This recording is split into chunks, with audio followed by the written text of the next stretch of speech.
This is Brandon Lee with BetFirms.com here with your 2012 Kentucky football predictions. The Kentucky Wildcats ended up finishing the 2011 season with an overall record of just 5-7, ending a streak of 5 consecutive trips to a bowl game.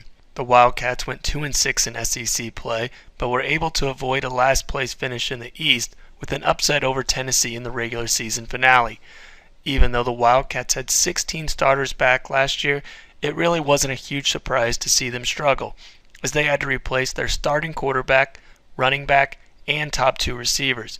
This year, head coach Joke Phillips will have only 11 starters returning, and the SEC is even stronger with the additions of Texas A&M and Missouri. Let's take a look at what the Wildcats will be sending to the field on both sides of the ball.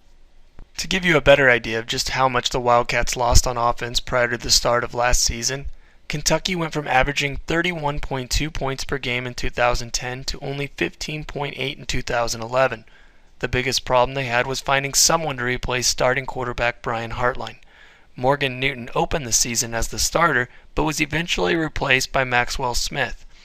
There really isn't a lot to like about either starter. While both return, I wouldn't be surprised at all if true freshman Patrick Towles ended up winning the starting job this fall. Kentucky didn't have a whole lot of success running the ball either last year. Koshik Williams had a team-high 486 yards and 3 touchdowns, but 259 of those yards and 2 touchdowns came against a couple of bad defenses in Jacksonville State and Mississippi. While Williams returns for his senior season, the player who figures to lead the offense in 2012 is sophomore Josh Clemens, who had 279 yards and 2 touchdowns before he was lost for the season in just the 5th game. One of the big reasons the Wildcats' passing game suffered a huge hit was the lack of talent at the wide receiver position.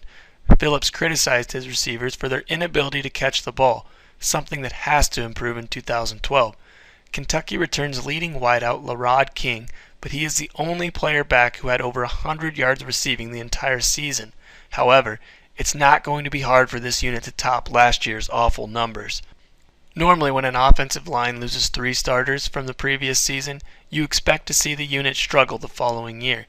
That isn't exactly the case for Kentucky, as they bring back their top 2 linemen in center Matt Smith and left guard Larry Warford. They also bring back talented sophomore tackle Darian Miller. For as bad as the offense was last season, the defense played about as well as you could ask of them. While Kentucky had a horrible time stopping the run, they only allowed opposing quarterbacks to complete 51% of their attempts for just 194 yards per game. Overall, the defense allowed just under 25 points per game after giving up nearly 28.5 in 2010. In order for Kentucky to continue to make strides on this side of the ball, they are going to need to see some big improvement on the defensive line. They are definitely in good spot to do just that, as they return 3 starters and will add in sophomore defensive end Alvin Dupree, who started the final 3 games of last season. Kentucky should have their best run defense in 5 seasons.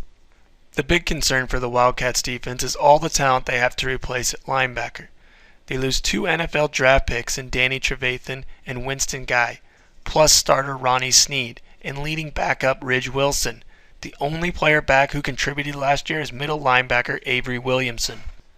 Kentucky has fielded one of the better defensive backfields in the SEC for several seasons, as they haven't allowed more than 200 passing yards per game since giving up 206 in 2007.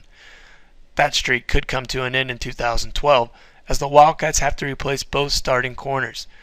They do bring back the starting safety duo of Mikey Benton and Martavius Nellums, but this unit is going to get tested a lot more with opposing teams having a much harder time running the ball.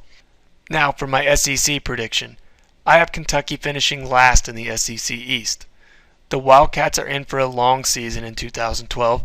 While they should show some improvement on the offensive side of things, I could see the defense having all kinds of trouble, especially against the pass. Kentucky's 2 conference wins last year came against Mississippi and against Tennessee in a game that didn't matter for the Volunteers.